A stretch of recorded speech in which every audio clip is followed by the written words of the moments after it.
Warm greetings. Welcome to today's session on women in architecture. The discussion on women in architecture is about understanding the nuances of being women in the profession, and it is placed in the larger purview of being in the diverse field of the built environment for those women who have shared their career in architecture and allied field and who started with architecture education. The session is conducted with the support of Eco Development and Research Cell, a not-for-profit initiative of the environmental design consultants. This is Mansee Bal Bhargava from Environmental Design Consultants and the host for this discussion today. We are glad to take up this study with women engaging in practice and pedagogy of the built environment. The aim of the study is to celebrate the presence and participation of women in shaping the built environment. The objectives are to learn, document, and disseminate the biographical journey of women who choose architecture in terms of practice, research, education, arts, activism, and a mix of some of them, with an approach to have a multi and transdisciplinary in their career path. Through the study, we wish to acknowledge and appreciate their contribution, not only in the profession, but also bring forth the critical points that needs to be addressed at individual institutional level as what makes or breaks or tweaks the career of women architects in India and Indians, of course, practicing all over the world. The study allows us to implicitly understand how women maneuver their lives to find their purpose of being in the profession, which also helps us explicitly to build role models for the current and future generation. It's a call for action for all to realize the need for an equitable architectural profession in order to advance towards an equitable and sustainable built environment. The methodology applied is called autoethnography, which in simple terms means the life journey of our respondent and the pen of the researcher. So today we have Ms. Reena Mahajan talking to us about her candid journey in architecture all over the world. And I'll quickly introduce her before I invite her to speak with us. Reena Mahajan is an urban planner, architect, and founder of studio Diverse City, which is written very interestingly. It's not S-I-T-Y, but it is C-I-T-Y. It's a diverse city. And Street Smart, she's based out of Paris. With over 20 years of international experience, she works across urban design, climate resilience, gender responsive planning, and cultural change, leading people-centered, nature-positive urban transformation through design, civic technology, public engagement, and visual advocacy. Just to add a line here that she was also my teacher last year in our project on Hyderabad and metropolization. So sorry. Thank you, Reena, for so much that you have been doing so many years. I feel a bit embarrassed that I came to know about you only when the Hyderabad water project came into picture. But nevertheless, you were my teacher, and I really like the way you maneuver the whole profession and the way you conducted this action-packed project for us. It was easy for sure to conduct 15 experts from all over the world to take us this project. But again, thank you so much for believing in me and giving this time to us. How do you feel about it? Thank you, Mansee. Thank you for the introduction. And it is so funny that you call me teacher. Probably the first time somebody calls me that. I mean, I have taught, but actually, just for the audience, I was like a pilot and moderator of the session. And as much as I was a teacher, Mansee also was a teacher because we were all kind of learning from each other in this experience. Anyway, that's a discussion for another day. So, yes, absolutely. So, are you ready for this candid conversation? We'll keep it very simple. It's your life journey. You can choose what you want to respond or not respond. And it's okay to have diverse viewpoints as well. I'm going to pose a very simple question, and I would like to take you back probably more than 2 decades ago. In your high school time, what brought you to architecture as a field or education? And where were you? Well, you might find this answer, unexpected because honestly, architecture was not my childhood dream. To be very honest, I had no idea.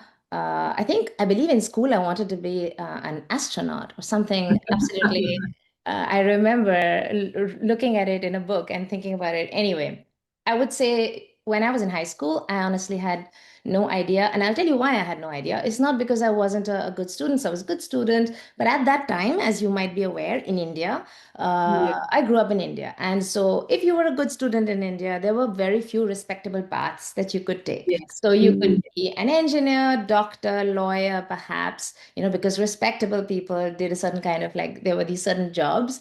And if you came from this kind of like certain families would say, well, business is not our thing. And, you just need to study something and then have a stable career. Mhm. And so the presumption was that I would become an engineer, and Mhm. I wasn't drawn to it. So things weren't really working out. I didn't get through any of the really good engineering colleges, and so then I ended up doing, I think, an MA in economics. I was enrolled in Mhm. that, and it was a girls' university. And I remember going back to my mother and saying, "Oh, I'm not happy with this." And she said, "I told you, if you had done engineering, you'd be with a lot of boys. It would be a lot more exciting." And I was like. And she said, "You know what? There's one more path left." Believe it or not, it was my mother who said architecture college still, there's still the entrance exam for that. And suddenly when she said that, it just clicked. It just made sense because there was a bit of art, science, creativity. It was unconventional, and that's it. And it was and I think that was one of the best decisions I made in my life, thanks to my mother and thanks to this randomness. Because now when I think about it, you know those uh, tests you do that kind of tell you whether you're left-brained or right-brained. So Yes, whenever yes. I've done those tests, it always comes out 50-50. So I think I have like a equally creative and equally analytical brain. So I think it was the best career choice for me in the end. That's interesting. I think many of us had this issue in those days that when we had no clue what architecture is, I had also not heard about it at all, to be honest. But just the fact that if you have drawing skills, you are, inclined to it. So that brings me to a question while you were studying in architecture, both bachelor's and master's.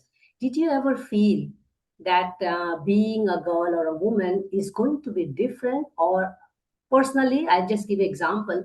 In the college days, I never had this realization because girls were, outnumbering in performance in the uh, classes. But how was your feeling? I mean, did you ever get this, realization that it's different to be woman in this profession, or how was it in your college days?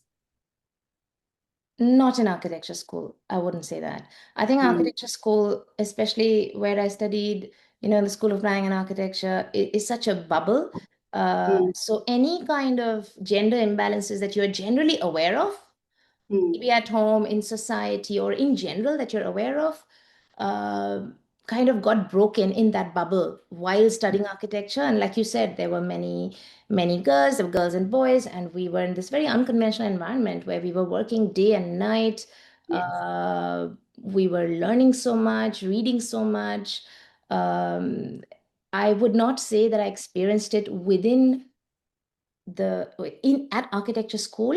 However, Mm, the journey to college, to university campus and back every day, because it was about 20 kilometers from my house. And that is when, if ever there was any realization that things are hard as a woman, it was in public transport. So where you have mm, to kind of face this daily sexual harassment every single day. You have to be very alert in Delhi, and coming back home would be an issue sometimes. Uh, I think those are the kind of things that really kind of stayed with me. But honestly, that was not the time that I would say that. I mean, this has been a part of my life, like mm, gender, it has impacted me, it has influenced me, but not in that sense in college. However, I would say that in architecture school, there's a lot of admiration and there's a hero worship of architects, yes, of yes, male architects. yes. All of them And, are male. there's this, which that is not something that one questions. I probably never thought at first year, second year of architecture school that, wow, all of these people are actually like all men. And I think that is the thing where I would say today, in hindsight, I would say, I mean, that was complete brainwashing. It's a complete myth, actually, to begin with, that architectural profession is like the best profession because it allows you to understand people's lives, and we are kind of like, it's a mix of everything, and it's the best profession you can have. Actually, it's not true, because you can have that being a doctor, you can have that being a psychologist. There's many other professions that are extremely important to daily life, actually much more important. And so I think we just grow up with this kind of myth, not grow up, but like in architecture, we get trained in a certain way. That's a very, I could say, you could say, that's a kind of masculine ideology, Yes. but not in day-to-day life in architecture school. And you were so right to mention that we didn't even take notice of it, Hmm. because all the idol worship was about male for in that. Yeah. And I would like to share with you in situation why we are doing this series also when I was hit, because that's also when the question next to you, that when did you really realize what it is to be woman, or is it something different being woman in this profession? And now I also realize why street smart for you, why diversity for you, because these things stay back. So when I started my career, I was already questioning this whole idea that where are the women. I mean, for me, beyond Didi contractor, I did not know any woman's name in the world, to be honest. Mm. And I had no fortune to work with her, because I was not also inclined in that vernacular architecture zone, more inclined to ecology, so and large scale landscape. So anyway, but when you look for inspiration, they're all men, and I started career with Doshi, so that also, of course, tells. But then I met Radhika Katpalia there, who is Doshi's daughter, and I started thinking that, it's very nice to be daughter of a big person, very well known. But I started slowly asking myself question when I did not see Radhika in the office every day. Mm. So then I started observing things, that it's all about men everywhere. Not to blame the men, but where are the women in that sense? Even if being daughter of the most important architect in the country or well known, I was not seeing Radhika. So I was in a way missing her. And I still want to dedicate this study, because she is still unaware of it, but she really put this seed in my head, where are the women? So where Then, was of she? course, she was, of course, in the city working, but I was not seeing her as a young architect. I was not seeing her in the office, but she was working everywhere. And of course, as a woman. And then meeting Meenakshi Jain, Madhvi Desai, a lot of people, Parul Javeri, these are like stars of Ahmedabad, and I met them. I was talking to them, and I worked with them, with Meenakshi ma'am. So it was brewing. So it took me 20 years to shape this research, actually, because I started reading, observing women, and I found there are so many women doing such good work, and then finally I started. So I would like to know, did you ever feel this, or when was the time when you realized, in the profession, of course, outside we are in a patriarchal setup, there Mhm. is challenges even today, Reena, when we go out of the house, whether in Delhi, Ahmedabad, Kolkata, Mumbai, we every day family members are waiting when we come back safe. We live in that setup, but in the profession also, I'm sure you may have realized that it's being different. It is different to be woman in the profession. Have you really faced that realization early in the career, or how was it, if you can share some instance? Yeah, I suppose I have faced that. Well, I mean, I have some other interesting things to say, so I probably spare Yeah. you the details of the day-to-day, very occasional patronizing comments or a little bit of sexism here and there that you can experience, Yes. but you can probably experience that everywhere and in every profession. Yes. And I didn't really have a big impact on me, so I would spare you those details. However, a couple of things that I do remember are when you're just starting out, so you're not just a woman, but you're also very young. And Yes. so I don't even know whether it has to do with being a woman or not, but it so happens that most people in positions of power, most of them, because I was working I was in France quite early in my career, and I was working in places where you had to deal with public authorities, or so in private firms, but with public authorities or with uh, private developers. In all these meetings, where most of them, then yeah, there were a lot of men in the room and experienced, right? So whatever that was, I can give you a couple of a couple of experiences of mine, let's just say. So one time there was a brick building that I wanted to save. It was like a project. I think, yeah, it was in Beauvais. It was in the French Paris metropolitan region. And we were talking about brownfield development. So there was a very beautiful brick building, and I said, yeah, we should save this. But somehow, believe it or not, I think today, if I were to say this, it would be well received. But at that time, in that context, apparently, because it would have been much, much more expensive to save that building, and it didn't make sense in whatever economic system we were in, whatever reasoning that was, it made no sense to them. So they felt it was very easy, and they felt legitimized to say, no, that doesn't make any sense. That's a nonsense, very naive proposal. And at that time, when you don't have a confidence to kind of like fight for those common sense values or reasoning, you're like, okay, I guess I don't know enough, about how things work. Yes. And so I think this is the kind of thing that in the profession, I don't even know whether it's really to do with a woman or a male, but again, it's again about the values. And I can give you another example, and this happened over and over again. So it's the kind of buildings that you're making. So I was like a project manager, managing these projects where my goal was to make the housing more and more compact, to not have cars everywhere, to have like to as much as possible minimize it, or at least keep it aside, so you don't have this kind of like hostile environment everywhere. But the developers would always say, ah, no, but what people want is to be able to see their car, and they want Yes. their two cars outside their home, and they don't want their building to touch other buildings. So we want these single family homes, and I was very against that, because I know that that's contributing to a lot of sprawl. That's not good for biodiversity. Anyway, you know what it means. And but when they said, but this is what people want, at that time, I said, okay. But today, if they said that to me, I would say, no, it's not what people want. Okay. It's what adults want, perhaps. It's not what their children want. They want neighbors. They want to be able to play outside that home. Yes. And so, actually, I don't agree with you. And there's a lot of things like this, just things that you can't question in day to day. You just can't question this system that has been based around a certain ideal of what we should consider everyday life, and that's got nothing to do with how most people live. So again, Yes.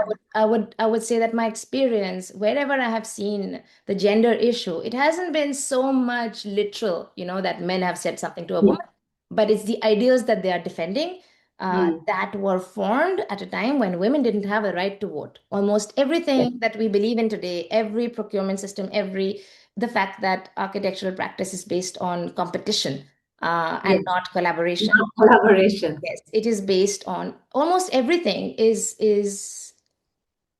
all of these things that make me Yes. think, Yes. about gender. Yeah. Yeah, actually, we do have this question towards the end, Okay. because it's not about being woman or man. It's about the approach Right. in the Yeah. built environment, the masculinity or the femininity or the Yeah. way you look at things. And Or I is can elaborate more. So go ahead and yes, ask me that question again if you like. Yeah. yes, I would definitely, because that's kind of a punchline question also for us for Yeah. teaser. So I come to a question again back, because this is more of a biographical interaction. Sure. So, so we want to read your mind or head or heart, both.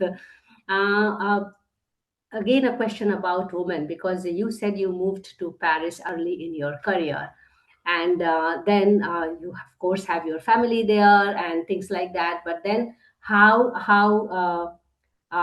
was it to balance life, or as we call it, professional and personal life, uh, especially because there is a phase of motherhood, there is early career, then you have to re-establish yourself, things like that. But I can definitely vouch that by now, 20 years, 30 years for us, we decode the mantra of doing it. But how was it for you? And if you can share some of your mantras of balancing And especially because person like you who has experience across India and other parts of the world as well, I mean, it's not going to be easy for you. So what are your tips for the young girls there, and how did you maneuver? That's the maneuvering part we would like to be interested to know. Sure, of course. Well, personal, professional, I mean, well, to begin with, I believe, I guess I had more of a distinction between the personal, professional before I Mm. became a parent. Hmm. And before I became a parent, I was employed. And Hmm. so that distinction was very clear. After Yes. becoming a parent, I actually made a conscious decision to not be an employee anymore and to have that kind of flexibility. Hmm. I don't really believe in personal professional distinction so much.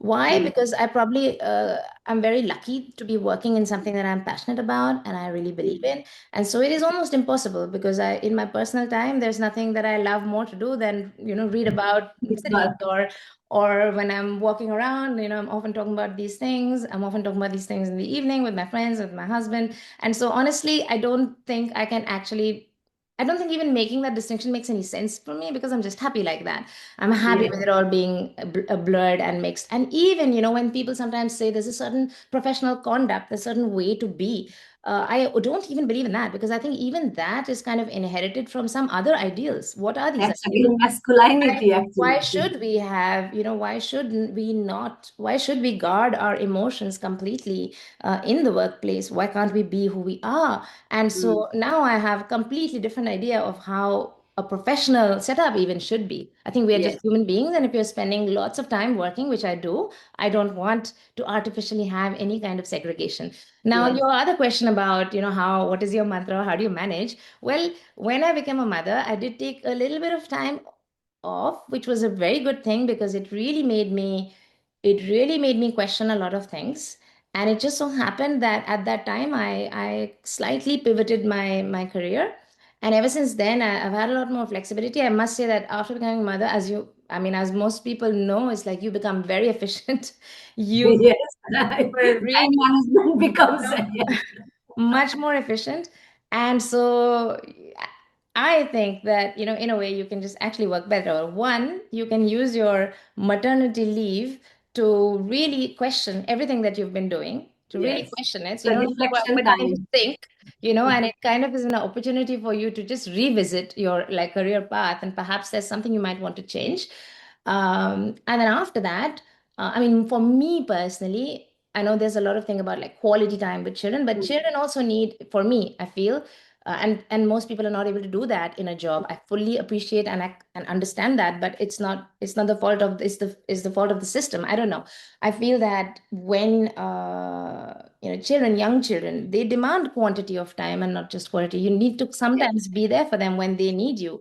And I know Yes. a lot of women are not going to like that. And I get it, I have complete empathy for everybody who's going through this. But the fact of the matter is that our work schedule is not fair on Yes. women who are having Again, masculine. or men Mhm. who have Mhm. children, because they're not able to spend time with their children. Mhm. And so I guess becoming a parent has just given me um, more more flexibility, more confidence to be able to do things are on my terms. Mhm. Um, and when I do think of a certain kind of balance, I think what is important to balance, not so much profession and personal, but it's important to balance your health. Maybe Mhm. the time you spend on your computer and the time you spend with in real life with people. I think that's the kind of balance that if you are talking about, then we could talk Mhm. about it. Now, I do have an interesting story about what Mhm. happened when I became a mother. I could either tell Yes. you that now, Mhm. or I could tell you when, I don't know, maybe. Please share. Please share. Right. Yes. So when I became, I actually moved to Uruguay for a few years. Uh, My husband was posted there, and I wanted to learn Spanish, and I wanted to have a different experience for a few years. We were living in France for many years. So basically spent 25 years of my life in Delhi. Then I was living in France for a few years, let's say about 10 years or so. And then we went to Uruguay for 5 years. Over there, I had a child. And having a child and walking around with a stroller completely changed my life, completely made me see cities differently. And I realized that our cities are not made for yes. not made for people, actually, very simply. Completely designed around cars, efficiency, kind of like completely fails children, women, people with any kind of mobility needs, older people, Yes. people who can't afford a car, and all of this. I guess I knew it theoretically, but I really experienced it firsthand. Experience. And that really transformed me, and it transformed everything. So everything now, everything that I've founded, everything I work on is now thanks to that moment. Mm-hmm. So yeah. Very well put when you said that we have to balance health when we talk about personal, professional life. And I can also relate with it, having immersed myself into water. I call it drowning or sinking all the time in the water subject.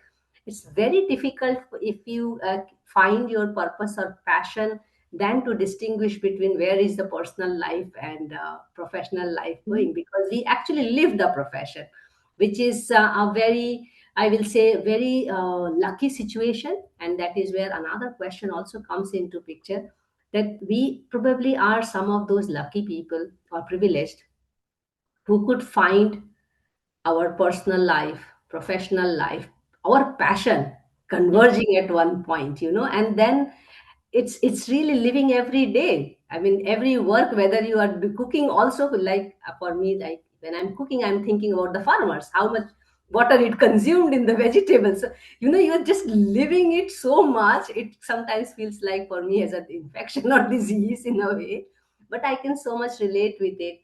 And I would like to ask a question as a follow up, because of your moving around the world and, of course, experiencing, and you said about how cities are made for, not made for children and women. But just a little deviating question from here, because you all moved with your spouse to places. What do you think about having a spouse from the same profession or different profession? Does it make a difference in a woman's career in architecture? Because I see from my background study, not that there are scientific research on it, I have not found it, but from my own acquaintance and background study, I realize that it makes a huge difference. And giving an example again, many well known male architects have women sitting in the background, not known to the world. And this is why this question actually, many of them are even not known. I can give example from my own head of the department when I was doing urban design. After I graduated, when I went to meet for, of course, gratefulness, then I learned that the main person to run the office is a woman, and I didn't even know her name for 2 years. So you can also realize that many of my questions are actually coming from my lived experience only, because for me this is not a project. It's like something I really wish to highlight about women role models, because it's important to know these things. So what do you think about it? Well, I guess I can't answer that from personal experience. I know exactly what you're talking about because I'm an Yeah, that's architect, and good. I have many friends, and I know of many of these cases where you have a couple, like an architect couple. And to be honest, I'm very grateful and thankful that I'm not in that situation. Although if I were, I guess I would just deal with it. I'm pretty certain that I would have a slightly different perspective, and I would probably not be probably doing the same thing. My husband is a sports journalist, Hmm. so right, so it's a completely different field.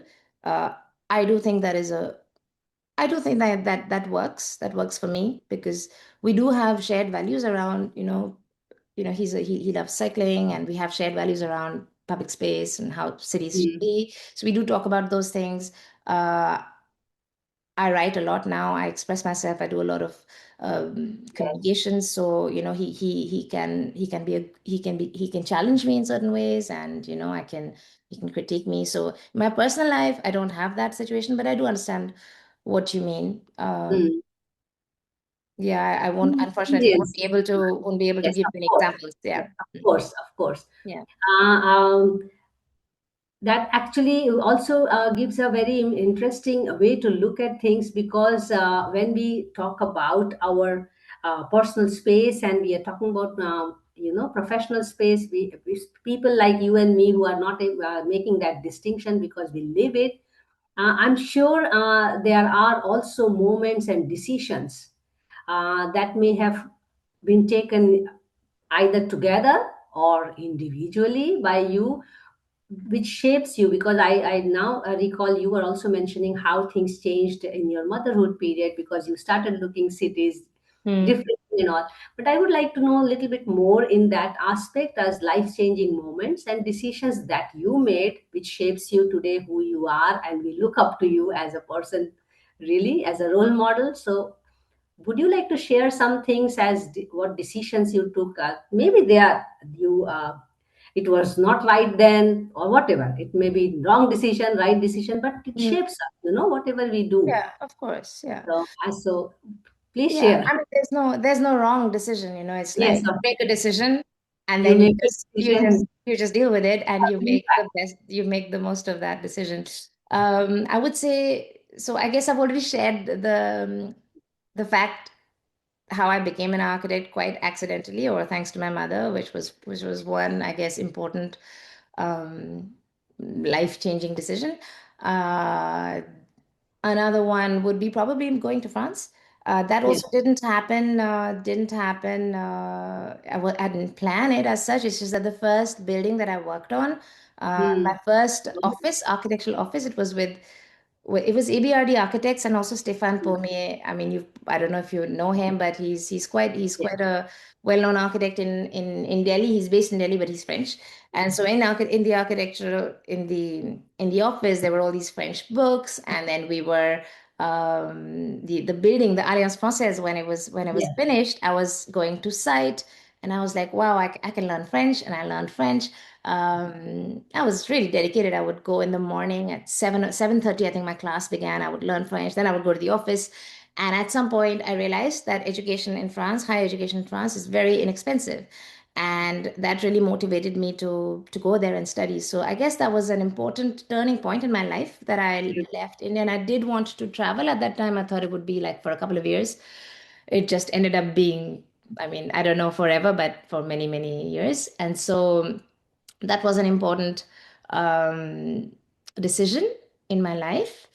Uh, Another one would be, well, moving to Uruguay. So I guess it has a lot to do with also moving places because each time it Yes. kind of gave me a Absolutely. different perspective. So moving to Uruguay for 5 years and having basically having a child there, just realizing, we used to live across the beach and Hmm. the city, right in the city, in the Hmm. center of the city. So not like a really idyllic beach, but Hmm. the city beach. And I couldn't cross the road to go there. I had to walk. It took me 20 minutes to cross the road with my child because it was Flyover. almost like a highway, Hmm. almost like a highway. And in order to cross the road, you had to first walk about like 10 minutes to a crossing, and then you would have to wait about 10 minutes for the lights to change because the lights Yes. would favor the cars. And then I started questioning myself, well, if that's the case, and then I looked at the statistics and I was like, well, most of these people driving, actually, they're men. Most of the people who want to cross are like old people and people with children. They want to cross Hmm. the road. So then I put two and two together, and I was like, so basically, it's like the kid's waiting for his daddy to go to the office and back, and the kid's like waiting at the crossing. So this kind of like thinking happened to me. That was a life-changing moment for me. And I guess the final one would be becoming a founder of a platform, of a startup. I mean, Yes. that will just, I think that just tops it all. Yes. Because I love I love working on urban design projects, but I realized at some point that I had to do something more to make a slightly bigger impact. And I can talk about it later Yes. about what it is, but essentially I would say that deciding to kind of found to create a venture that requires me to not just know my profession, but to be able to develop it, to know something about business, to know something about marketing and entrepreneurship. That's something I think that Nice. that people sometimes talk about, but that's been one of the most like steep learning curves in my Hmm. life. You can elaborate that only, because my next question is about the kind of work that is of your interest. It will be good to know your venture and a little bit more about it, so that we also have it on record and we can also, announce it more. Sure. That's Yeah. my So, natural next question, actually. So, okay, excellent. So it's called Street Smart, mm, and as opposed to smart streets. So yes. it's not the street that is smart, but it's the person, it's the people who are becoming smart. Because so the idea behind this is that our public spaces are Mm, public, and when I say public space, actually a third of cities' land is actually our mm, streets. So our mm, roads, our streets, our public spaces, the space between buildings that is mm, not private public space. And I realized, and especially in India, that people are extremely apathetic about this space and yeah. with not much hope about it. And most of it is has been given to moving and Yes. storing and storing. And I use the word, storing cars because it's literally that they remain parked 99% of the time, and most of our public space is dedicated to this. And Mm, this happens, and most people don't really question it or think that's just how things are supposed to be. And so mm, things that are actually political in nature, mm, cultural at least, at the very least, yeah. have been just relegated, given away to engineers. Mm. And I have nothing against engineers, but we are basically asking traffic engineers to decide how our lives should be, what kind of Yeah. air we should breathe, what our children should do, whether we should play outside or not, whether we should have friends or not in our neighborhood. All of these questions that are political questions are being dealt in a very strange way. Like Weird way. how many cars Engineered can we way. move from A to B, you know? So this is what I want people to be more aware about. So Street Smart is essentially, it has two goals. Mm, So one is to really build public demand for better mm, streets. We're building mm, that demand. How? Because it's an educational tool. I'll just explain what it does. mm, And the mm, other is to get people's lived experience, how people are experiencing the city, get mm, it as data, and then provide it to cities so cities can make a bit, but make informed decisions, not based on some random participation that happens at the end of a project, like a token participation or something that happens, or some sort of like audits that they decide to do, but real, but experience from people about how they are experiencing the city, and for it to be taken seriously by in urban decision making. So essentially, it's a web app. You take a photo of a street and you instantly get livability insights on it. And oh, you get these insights and you get some mythbusters and you basically learn something about what happens in a street. You learn that every single element in a street in public space is actually a priority, and you understand what is the priority behind that. So if you see lots of parked cars, there'll be a comment on why that is happening and what that means. And mm, the idea is to get you really thinking about this space and to get you understanding that actually this public space affects my health, it affects my well-being, it affects my freedom, it affects when it floods, it affects me when there's a heat, when I get a heat stroke, and for people to mm. start taking an interest. So it does that. And it asks you a few questions like a survey, and we collect that survey, we give it to cities. So that's, Well, that's very interesting, and I'm sure you are aware, but let us put it on record. You may have now come to know that yesterday, Supreme Court has actually given a judgment on right to walk is a fundamental right. I'm just reading out of the judgment, by the way. And safe footpaths must get priority over vehicles. Supreme Court of India. And it is invoking Article 19 and 21, which Supreme Court holds that citizens have a constitutional right to safe, demarcated footpaths and direct examinations of a legal framework to protect pedestrians. This is from yesterday, by the way, from India. So people are hearing you, and I know you have done a lot of these exercises in Delhi. I saw you in your social media platforms that you are experimenting on these things. So I hope people make use of this. Basically, I think it's for both authorities as well as for local people, yes, yeah. because local people are empowered to use the tool and authorities get data to see how they can respond or address to the Exactly, exactly. inquiry. And I want to say something about Go ahead. this thing that the Supreme, I mean, this news from yesterday. I think is great.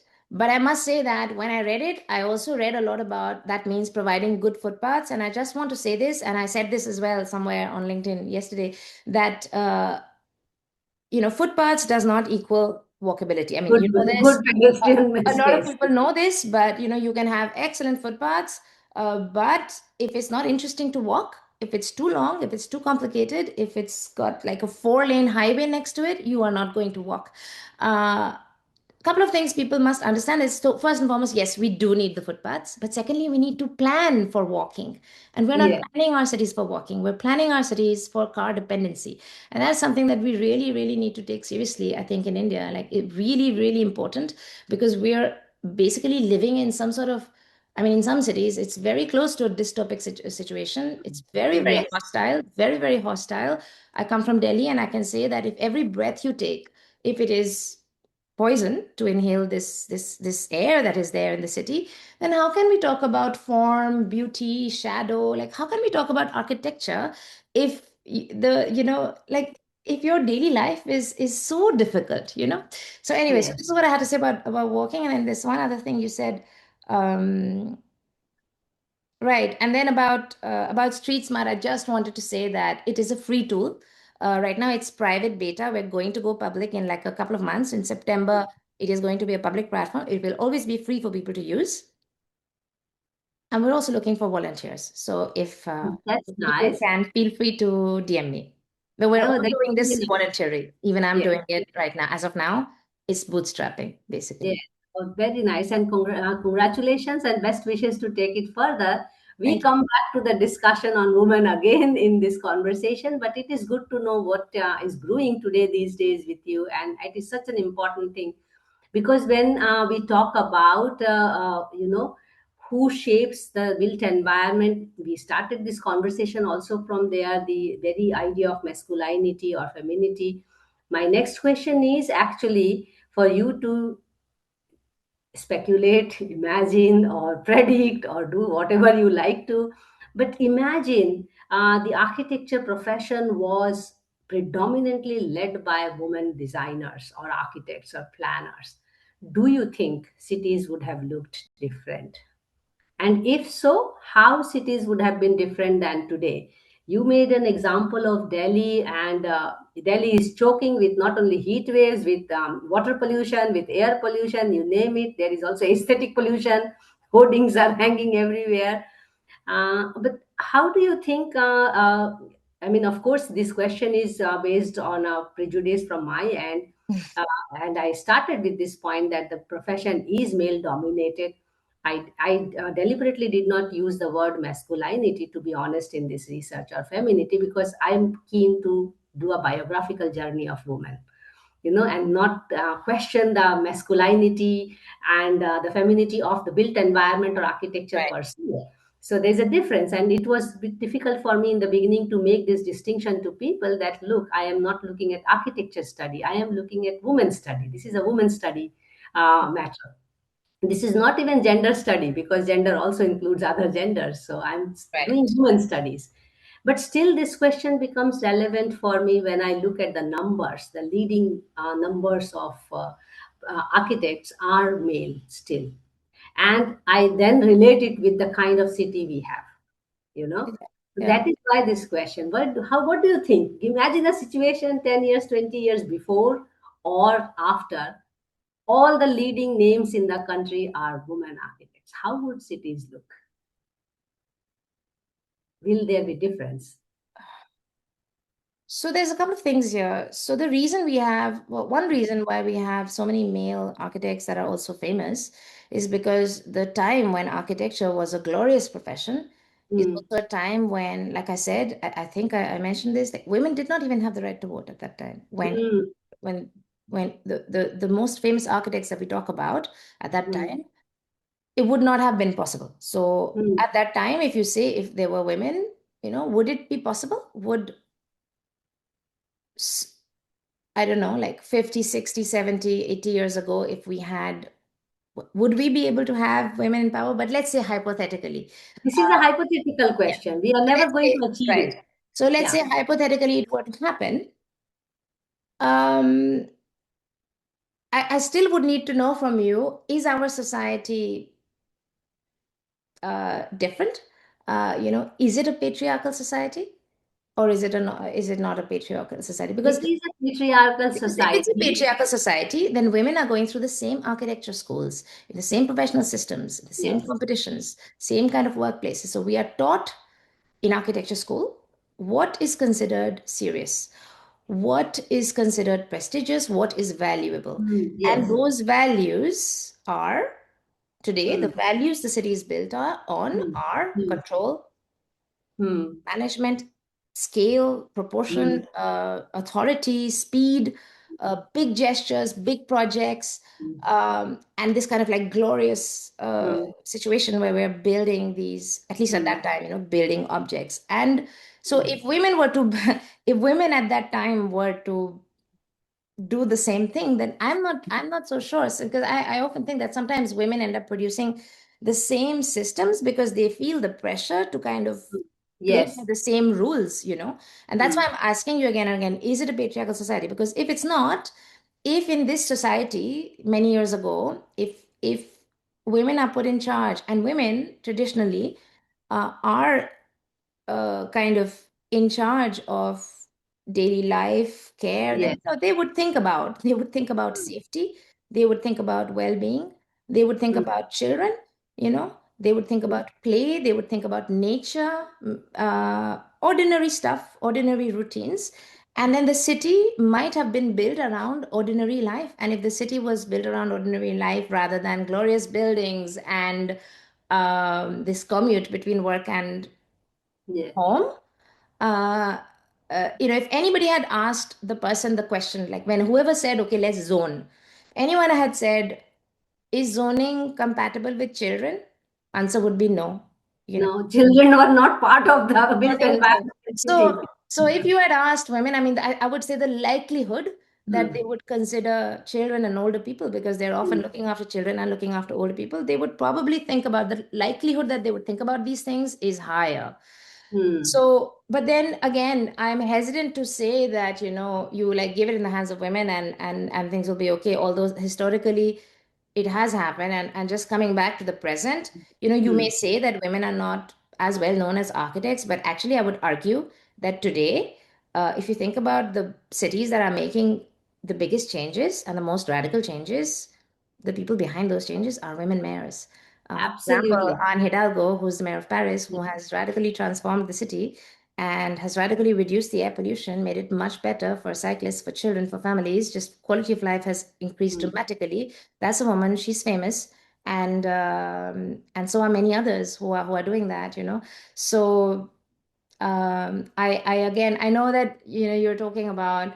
I know your question, but I can't help but just connect it to the context, to whether it's a yes. patriarchal context or not, and then to connect it to the values. You know, Absolutely. so Absolutely. You are helping a lot, to be honest. women would expand.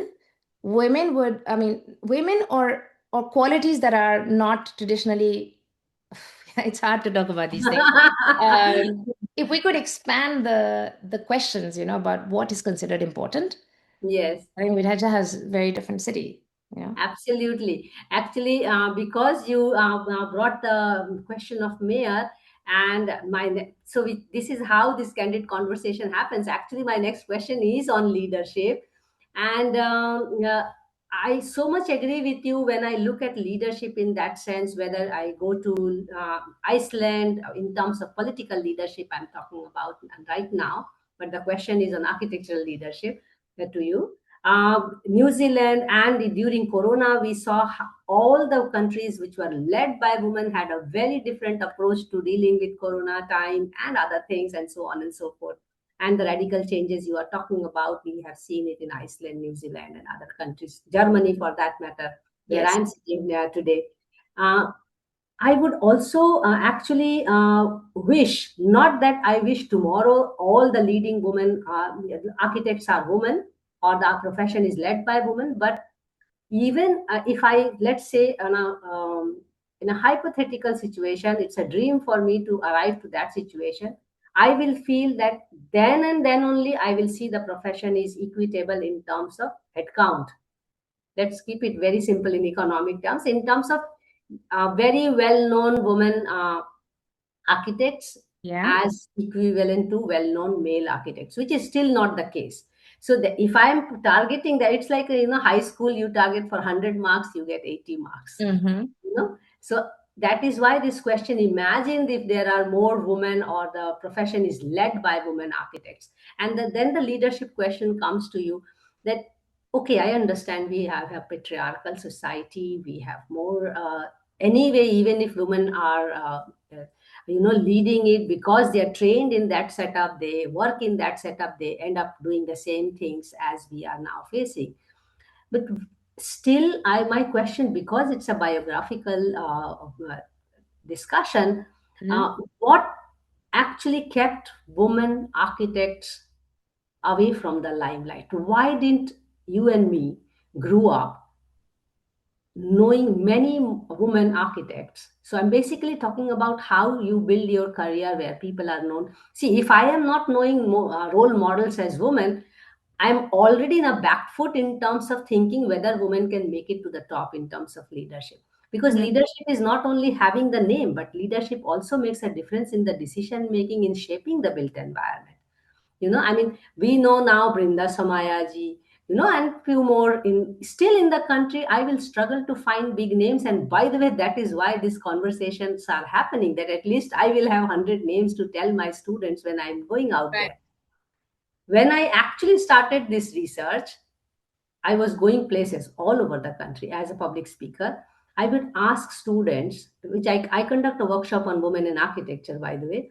I would ask, name 5 women architects.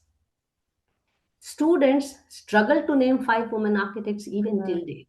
Mm-hmm. And what hit me harder was they were not even calling their own teachers, who are full professors, also as architects, Right. because they are teachers. So these are some background study I'm sharing with you, because many of the very well known, very thinking women are also in academia, who are shaping our lives. I mean, I am trained with Madhvi Desai, Meenakshi Jain, Parul Javeri. These are the women who have taught me in CEPT University. So I mean, I know they have shaped my thinking. They have given me this critical thinking of life and city and everything. But still, I would struggle to find more names. Right. So I give very simple example. I joined KB Jain sir. Uh, that was my only third year in architecture, without knowing that Meenakshi Jain ma'am is also an architect. And I eventually ended up working with Meenakshi Jain ma'am. It's about chemistry, it's about the project, it's about whatever they required in the office. And she became my one of the biggest inspiration. So where is the leadership? Where are women lacking in bringing it out to the society? We don't have still acceptance. Probably I didn't discuss this with you, but many of the conversations have happened that on site women really face these issues of being women in Mm. India still. But I'm just talking about, making a name in the society, so that as a young girl going into architecture has a belief that she can Mm. make it to the, in the top list. And then women can do things, because that's an indirect way of, I will say, if more women are leading, I will say more cities are more livable. You may say it as a kind of a hypothesis built around. Well, but I think that the way that the system's organized, it Hmm. inherently women are inherently at a disadvantage. So Hmm. if being a successful architect Hmm. means you barely see your children and you have to Hmm. spend crazy Hmm. amounts of time at the office in this sort of cutthroat competition that Hmm. requires you to work, I don't know, 12 hours a day Hmm. and this kind of environment. But this is a very difficult question to answer because all the things that you're Yes, of saying that course. women are even aspiring to become are inherently against women, I think, because in the current situation, the way like women are not able to, sometimes in certain situations it's harder for women to come back home late, so Yes, they have to leave the absolutely. office early. If the office environment values staying late, then women are at a disadvantage. So Yes. if we Yeah, are and going to, I have faced it in my yeah, life, to be then honest women with are you. at a disadvantage, but I think that's very silly Yeah. because it has nothing to do with how good you are or so many other examples I can give. So I say Mm. that, like, if the ideals are, because did women decide these ideals? Did women decide that we Mhm. should work these kinds of hours? That did women decide that work should be organized around competition? That the Yeah. procurement processes should be in a certain way? Did women decide that we should have KPIs that should always be economic in nature? Like, we have to have these measurable outputs. So Mm. did women decide that we need to basically build more to get a Mm. percentage of that? So, like, how does it work today? The whole planning profession, like architecture and planning profession, you get a Mm. cost of the construction. So Yes, the more you definition. construct, Mm. the more you get paid. So you want to do nature-based solution, well, good luck to you, because it doesn't cost anything. So it doesn't cost anything. It's very, very cheap. You don't even get into the tendering process. You have to basically get into a process, say, yeah, yeah, don't worry, we'll use lots of concrete. We'll use lots of concrete in our project, but let us also do a little bit of nature-based solutions. So what I'm trying to say is that um, the system itself is very good at funding construction. It's not very good Mm. at funding care. And Yeah. uh, we're very bad at measuring Care. things that are very important in life. Now, I might be deviating from your question, but I think it's very important to answer this, Yes, because I don't absolutely. think that women necessarily, that the path forward is to have Mm. as many women's architects. I don't Mm. think so. I think the path forward is to start to measure things like shade, public health, Mm. biodiversity, our well-being, Yes. our social connection. We need to start to measure these things instead. If that does not create stars, well, then so be it. Be it. Maybe Be we it. don't need. Maybe we don't need stars. Maybe Absolutely. we don't need them. I kind of like against the idea of having these, like, or maybe the stars come from, you got a star in Paris, Anne Hidalgo. She's Yes. absolutely hated by so many people, but she's loved by a lot of people. And she decided to, so like Eva Kyle, for example, she's Yes. architect in Vienna, for those who may not know. So she's the one who basically asked these questions. She's the one who said, well, if you want to do something for women, do something for pedestrians. And I think Yes. that I am unable to see a future for women Mm. where we are competing with men on the same Mm. ideals. I think we need Mm. to absolutely change what our ideals. Absolutely. You really hit the nail, and you are helping it so much because you don't have to worry about women leadership, because this project is to create role models like you, that so that more women can speak like you, this kind of things, they get more room, they get more ideas, and also they think that it is possible to speak. And we go back to our young life when we were knowing how that it is so difficult to speak your heart and mind. And very well put in that sense, as uh, we don't need women leaders if the business as usual has to continue, in short, and where more there is more inclination to construction and less for care. And also very well put that we are not measuring care, and we know that the happiness index issue, the air quality, everything is going there. And somewhere I have linked that with the diminished role of women in the profession, and that's why this research is going around. That brings me to actually penultimate question, which is very simple. And both the questions are about message to the younger generation. What it is to be in architecture? What would you suggest the young people? How, whether they should join, not join, because still it is an unknown profession in the country. Right. I think to decide to become an architect today is a much more complicated decision than it was in our time, I would say. Because today, like I said before, how a building, questions about what is important in a building. When I Mm. studied architecture, we talked about form, function, proportions. We talked about these things. Today, I think we talk about whether the building is bioclimatic, whether it can Yeah. survive climate change, uh, Mm. whether what materials we are using, whether it is, I think the questions are different. Not Net that zero. not that at that time we should not have been thinking about bioclimatic architecture. I mean, every single good Buildings. architectural building should be intrinsically it should be that way, but unfortunately it isn't. So I think these are very important questions. Also, the question of renovation. Like, Mm. I think for architects, for me, if you ask me as an architect, the biggest, most important question is, should we even build? You know, even I build. asked the question. Should we even build, and should we build on this land? Because land, we have sprawled and we have gone everywhere, and now I believe like most of land is less than most of the world's natural land is less than, or no, I shouldn't actually say this, but I don't remember the percentage. But a lot of natural land is now less than a kilometer away from a road, which means that Mm. basically we're building roads everywhere, and we're Yeah. we're really reducing the Earth's capacity to remain, to yeah to do its job. And so I think architects have a much bigger responsibility now.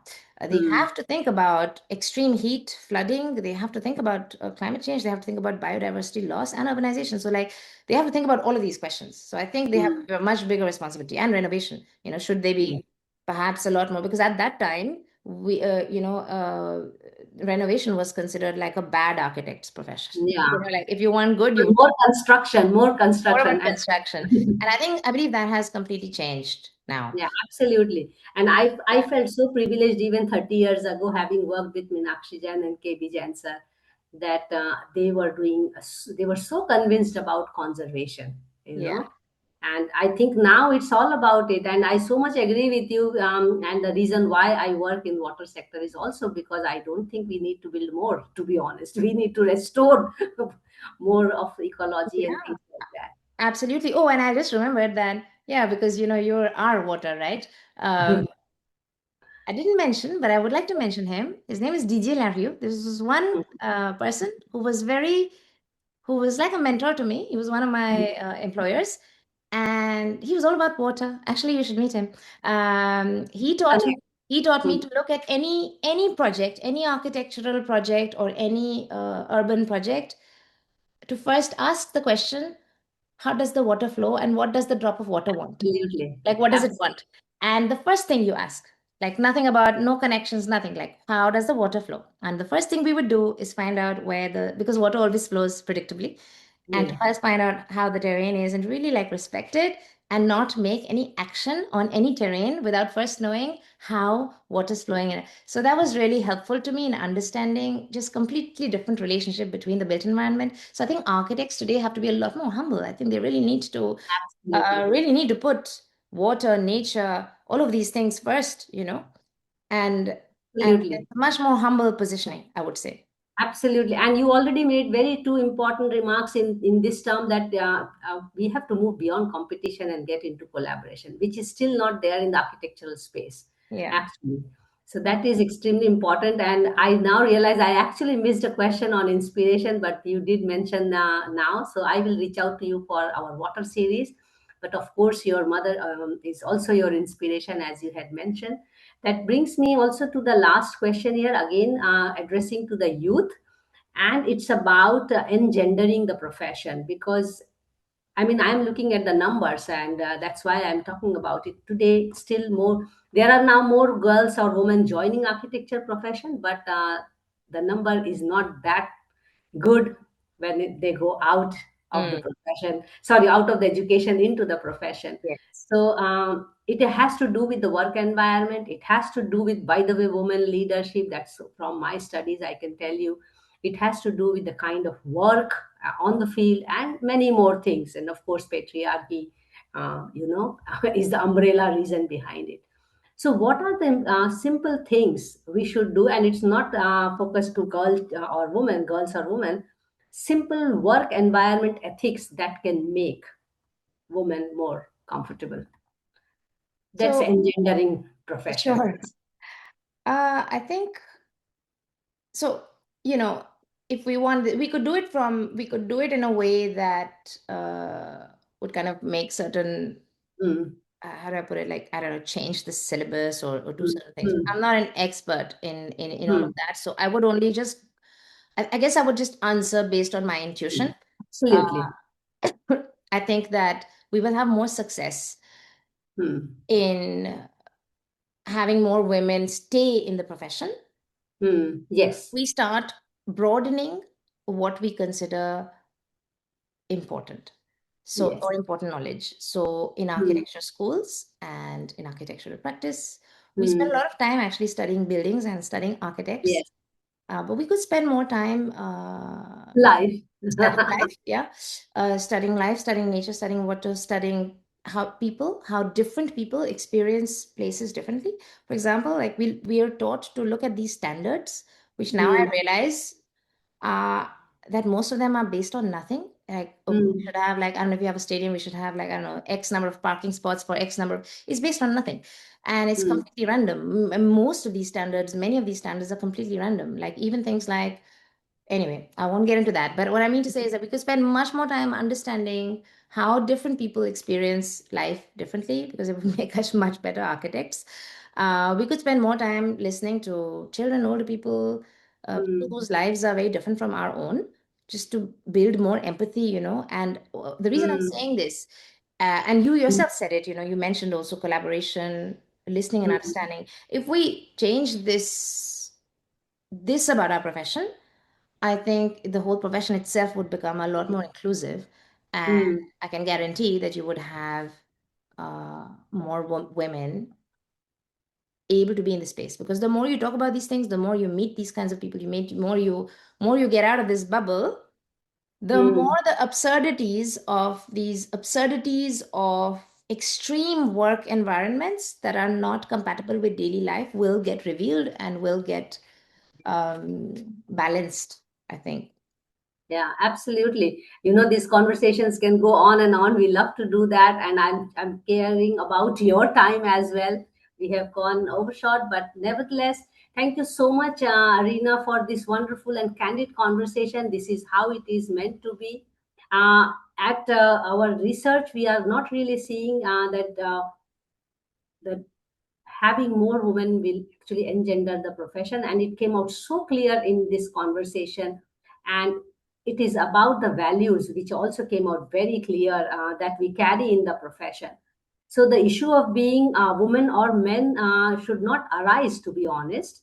And it is actually my hope still that we live a day then we don't have to talk about women with, and we just talk about gender, space, city, community.